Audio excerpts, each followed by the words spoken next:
first, I was totally against it because I thought what most people thought. I'm not gonna be a stripper.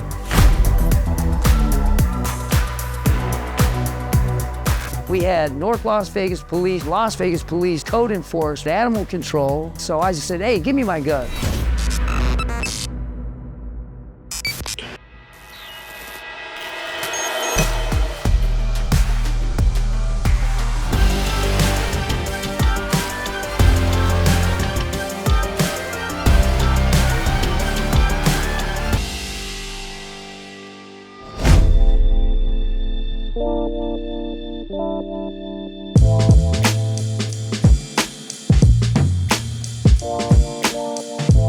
My name is JD Rainey, and I'm a professional b-boy.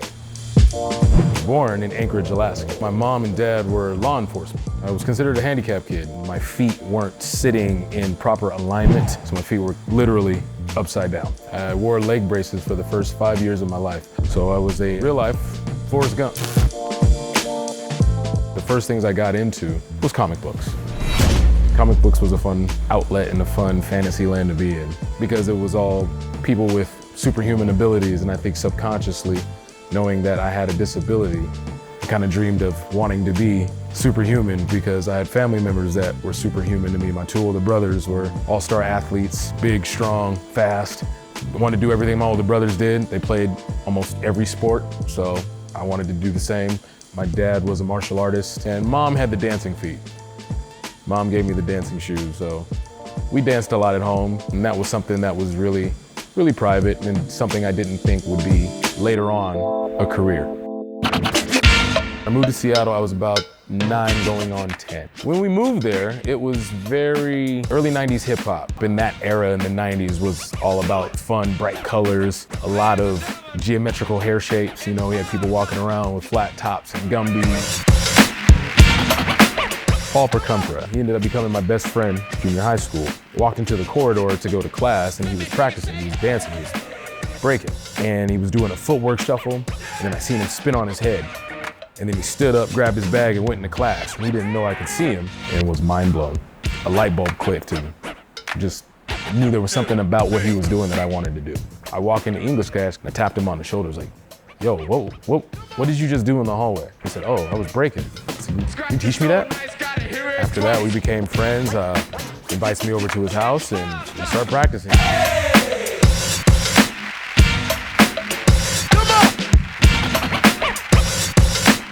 This was definitely a time of, no internet. We got into the culture. We did our research by finding other kids that were into it, spending a lot of time talking about it, thinking about it, dreaming about it, trying to figure things out. And it was something that I felt was special to me because it was something I found on my own. My breakdancing name at first was Flip Freshest because I come from a gymnast background. I was very acrobatic. I was in the air a lot, like to do a lot of flipping and jumping. But fortunately, there was other people across the nation with that name already. I decided just to change my name. We were at a grocery store one time and I had grabbed 3 Twix candy bars and he looks at me and he goes, man, I'm gonna just call you Twix, because he was actually mocking me. Light bulb came on again and kind of paused and was like, oh, that's kind of tight. And then I thought to myself, I'll spell it with 2 X's because there's 2 candy bars in the pack. So my b-boy name is B-Boy Twix. Massive Monkeys Dance Crew, that is my second family. We're a full-on hip-hop crew. We are a 3-time world championship title holder in the world of breaking. We were all the leftover kids from other dance crews that had big reputations. We shared a love and passion for the dance and got together and made a crew. Just wanted to make a statement and kind of make our place in hip-hop culture. Go and compete and battle against other crews and against other kids that were doing the same thing. Juice and myself, we entered a competition called the B-Boy Summit, and they were having a 2-on-2 bracket. So we won the battle that year, I think was what got the momentum rolling for our crew to win numerous titles after that. Everybody always really complimented us on how much we were a team, and we were known for making these really elaborate dance routines with all of the members. We wanted to make sure that our crew stood out as a crew and as a team more than just the individuals in it. Every time that we found out there was a competition locally, we tried to go to it and battle in it and make a name for ourselves and create a reputation for ourselves. started getting invited to other competitions around the world now and tried out for America's Best Dance Crew, season 4, and made it onto the show. We're battling against the other crews and trying to win the championship of America's Best Dance Crew. I had a lot of peers said, you should do movies and you could easily be an action star or be a superhero. And then once I heard that, I was like, oh, yep, okay, enough said. I moved to California, started doing the Hollywood Shuffle, signing up with a talent agency, getting headshots done and printing resumes and going to auditions, and then eventually got picked up by Chris Brown. Spent the next 3 years living the life of a major artist background dancer.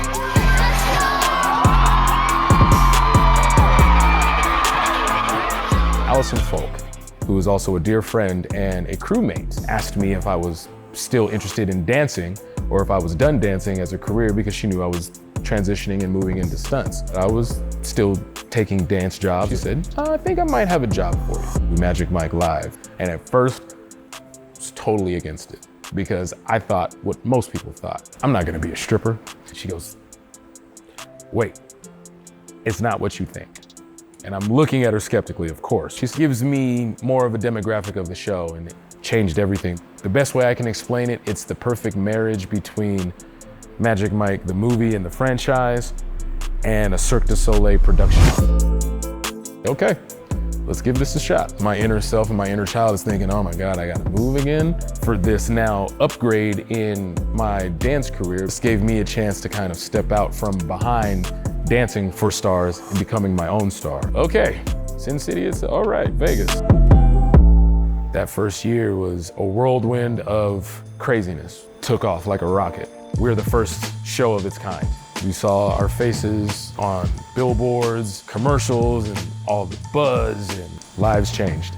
The director, Steven Soderbergh, came and seen the live show after hearing about it and insisted to Chan that a third movie needs to be made. The concept of that was the third movie about making the live show. And they wanted to take the people that were actually in the live show and put them in the movie. So never thought I would be in a Magic Mike movie. Very surprising thing to happen, and I'm grateful for it. People come and see the show, they leave with a whole different perception of what the show is versus what they thought it was. Puts a smile on my face knowing that it was a part of the original creation. It has an empowering message for women, for them to feel seen in a way that they're not normally seen in the outside world. The essence of their sexuality without feeling judged, without feeling shamed, or any of the negatives that are in the exterior world. It really is an uplifting show when you think about it. There's no other male review like Magic Mike Live. And 7 years later, still here. Okay, I'm stepping on the scene with my team so mean. Floating so high, they gon' try to intervene. Flowing so high, they gon' try to intervene. Look at you two.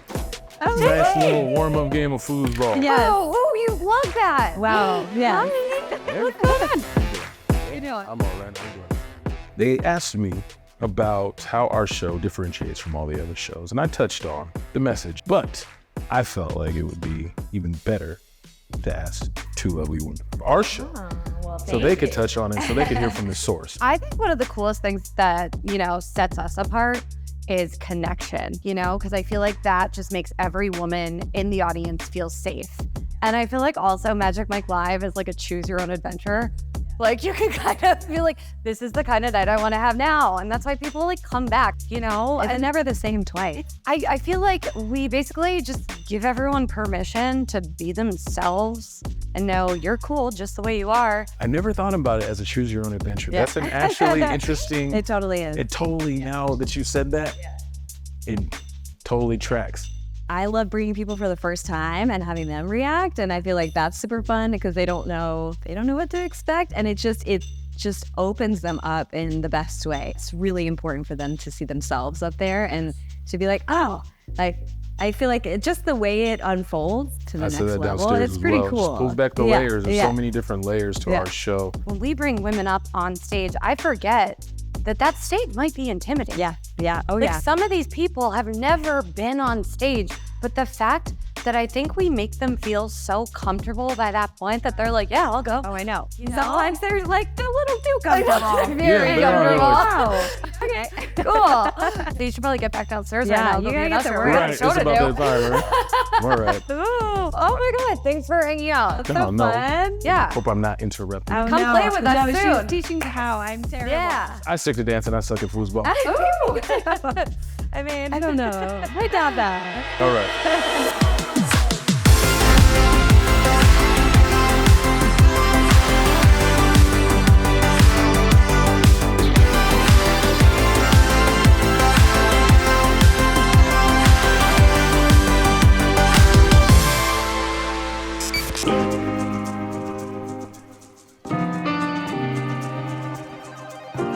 I'm Michael Green, a history professor at UNLV, and I'm at the Neon Museum in front of the Sahara Hotel sign. The Sahara is the beginning of the Strip if you're coming from Las Vegas, the end of the Strip if you're coming the other way. The Sahara opened in 1952. Originally, the Club Bingo was on the site, and the people behind the Club Bingo turned it into a hotel. When it opened, Ray Bolger from The Wizard of Oz was in the showroom, and the Sahara, like most of the hotels on the Strip, had major performers coming in and out of the showroom. But the Sahara became known for entertainment of a different kind. It was the Sahara that really promoted the idea of the lounge as a major place to go. And a couple of entertainment directors there, Bill Miller and Stan Irwin, were booking performers there, and they were able to bring in a jazz musician singer named Louis Prima, who came with his wife Keely Smith and the band, Stan Butera and the Witnesses, and every night they were the ones to see. And everybody in town, everybody on the Strip was coming to the Sahara Lounge.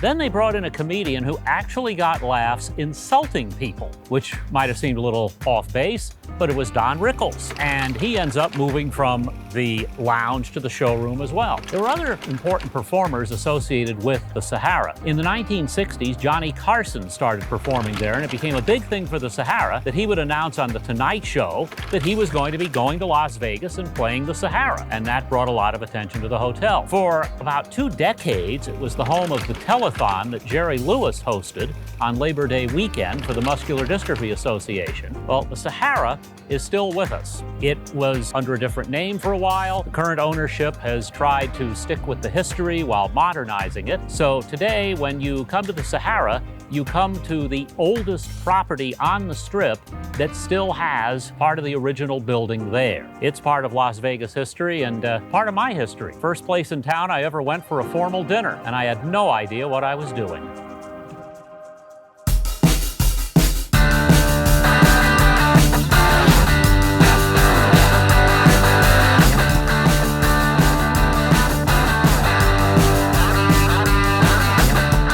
Make me sound good, Nikki.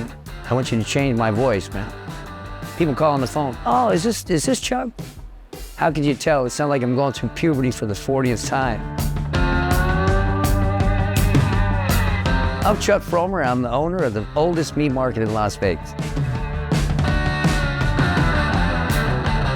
So my grandfather, John Mull, came to Las Vegas in 1936 to work on Hoover Dam. In about 1943, he started John Mull's Meats because he saw the opportunity to sell beef, pork, poultry to a lot of people that really couldn't get wholesome products in Las Vegas. At that time, the war was going on.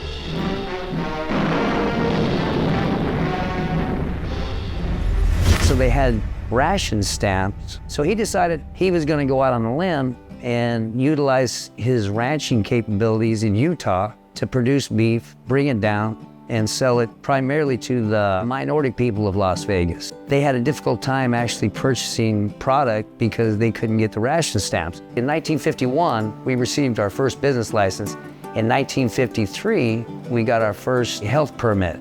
They determined that this business was founded in 1953. Realistically, it was founded in 1943. John Mull's Meat started out as a meat market, but it primarily was a slaughterhouse. We had one section of land, which would be 640 acres. The surrounding area was basically just sand dunes. There was quite a bit of water in Las Vegas at that time, so if you dug a hole and you put a pump in, you could actually make an artesian well. The aquifers were so close to the surface. Well, when I was a kid growing up in Vegas, It was really, really cool. We used to put a shotgun on our handlebars on our bicycle and ride to Thule Springs, shoot dove after school, and come back over here and go to work. We never had any issues with the police. It was like living in a rural community next to a major city. My father took over John Mulls Meats in 1957. He decided it was a little too much work for him, so he actually sold it to my uncle, who was Bill Mull. He was a very, very intelligent guy. I mean, he really pushed the beef production to the limit. When I actually took over John Mulls, I bought it from my uncle. That was probably the best thing I could have ever done. I wasn't really aware what I was in store for. I really didn't think I was gonna own it for another 40 years. So when I took it over, I had to make several changes. We were an FDA plant. In other words, we were allowed to slaughter, we could sell commercially, and we were governed by the FDA. It was 1996, 1997. We had a gentleman bring in 2 beef. He was a real cowboy. You know, a real cowboy has, he has the shafts, he's got the spurs, little vest with the little chain, so I knew he was the cowboy. I pulled the first beef in and I said, hey, whatever you do, don't pull forward. I said, because if you pull forward, the second beef's gonna just walk out. I hear the truck pull forward. I see the second beef walk out. I went running out the back door. So that beef ran around to the back of the building. I grabbed his tail, he's dragging me down the fence. By the time the cowboy came up, I said, hey man, I said, just put your arm in his mouth, pull back, and I said, he'll lay right down. He said, I'm not gonna do that, he'll bite me. I said, he doesn't have any teeth, he can't bite, I thought you were a cowboy. So anyway, I just let go of him and that beef took off. I hear this, boom, boom, boom. Oh no, man, I went out. He had wrapped his rope around my truck and was like beating the sides into my truck. And I only had that truck literally for about 3 months. It was brand new. So he takes off, he goes down the street. We go after chasing him. He hit 3 cars. Literally, I had to pay for all 3 of those cars. We had North Las Vegas police, code enforcement, animal control. So I said, you know what, man, I'm had it. So I just said, hey, give me my gun.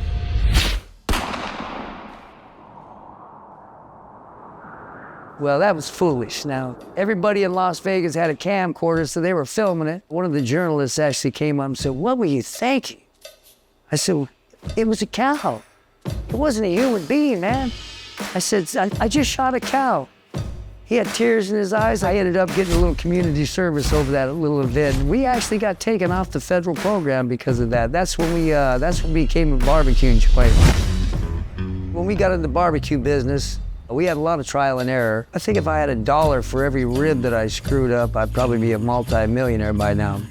I think I've burnt up more meat than you'd ever think of, man. Believe that, I've fucked up some meat, man. We spent at least 1.5 years trying to perfect being able to mass produce ribs. We started out smoking them. You've only got so much smoking capabilities. What we were trying to achieve was a smoked rib flavor by boiling it. And it took literally 1 year to perfect that to the point where they were still moist, they were still tasty, they still taste like they were smoked. That way it only takes 1/10 the amount of time to cook them. We destroyed a lot of ribs along the way. Our style of barbecue is definitely unique to everybody else's. We produce everything from scratch. All of our sausage products on hand, all of our seasonings on hand. We get 4 semis a week dropping off products. We go through 24 briskets, 88 slabs of ribs, 240 pounds of burnt ends, 48 chickens, 32 pork butts, 300 pounds of rib tips on a daily basis. It's not just a business, it's my life. I still get up every morning at, say, 4:30 in the morning, and I get to work at about 6, and I leave every day about 10 o'clock at night. I work 7 days a week. It's not really a job, it's what I like to do, so it's really not that difficult. The key to success is loving your business. You have to do what it takes to make it happen, make it work. Nothing's gonna come easy. If you keep pursuing your dream, it's gonna come true. Oh, I love Las Vegas, man. I love this city. This city has been great to me. The people in this city are great. I'm extremely proud that I can give back. You couldn't see anybody more proud than me, man.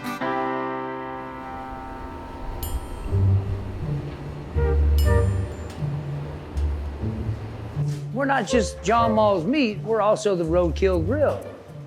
So a lot of the products that we make them right here on site. One of the most popular products that we have are burnt ends.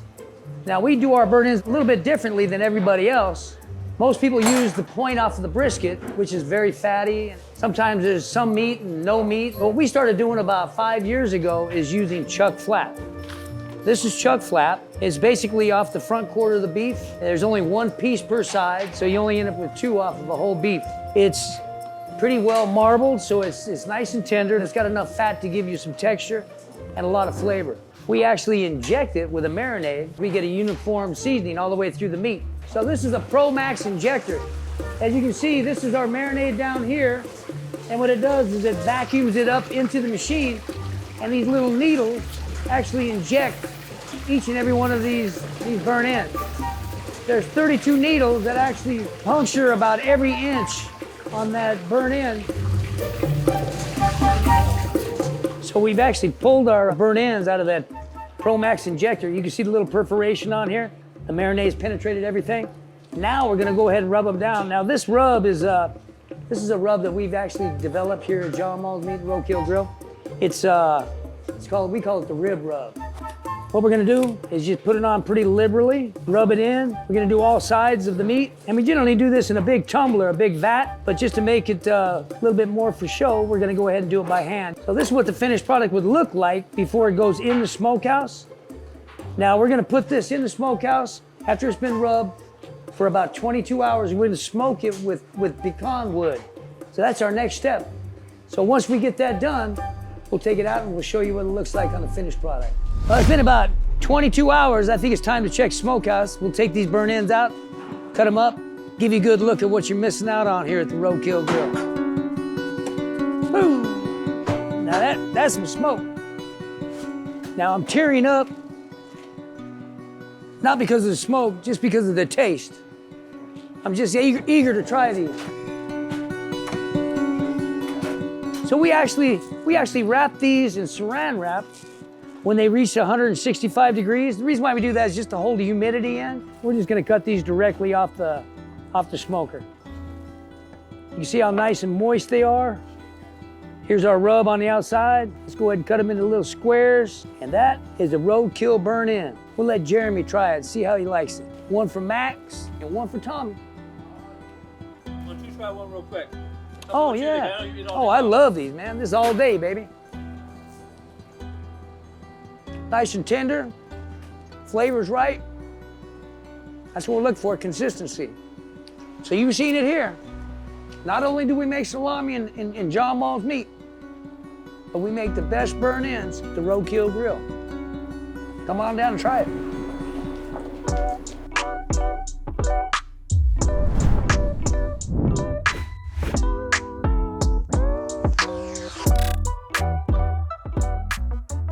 Welcome to the Mob Museum in downtown Las Vegas, Nevada. Here we explore the history of organized crime and law enforcement in the building's original federal courthouse and post office. Let's go explore some of our exhibits.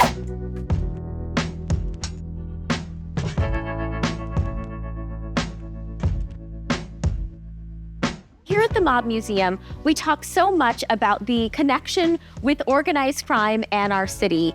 And by 1982, the mob had had control of our city for nearly 40 years. And a very important moment in mob history happened on October 4th, 1982, when Frank Lefty Rosenthal, a Chicago outfit associate, survived a car bomb at 620 East Sahara Avenue. He was outside of the Tony Roma's getting takeout to take home for dinner when he went to start his car and instead felt an immediate explosion. That explosion was a car bomb placed underneath his 1981 Cadillac Eldorado.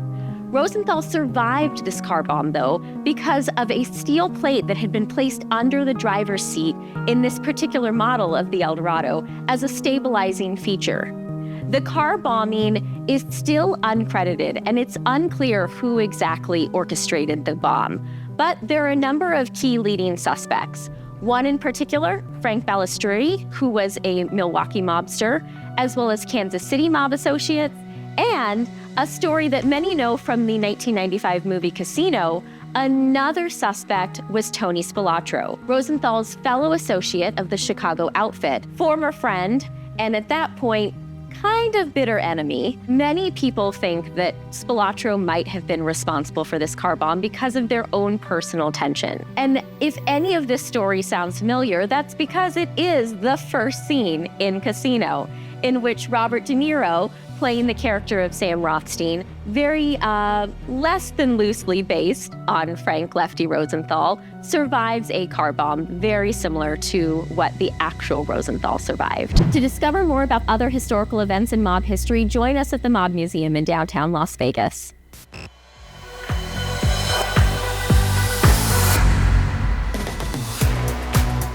That's the show. Watch more Vegas All-In stories and moments whenever you want to. Go online and search Vegas All-In PBS, and we'll see you there.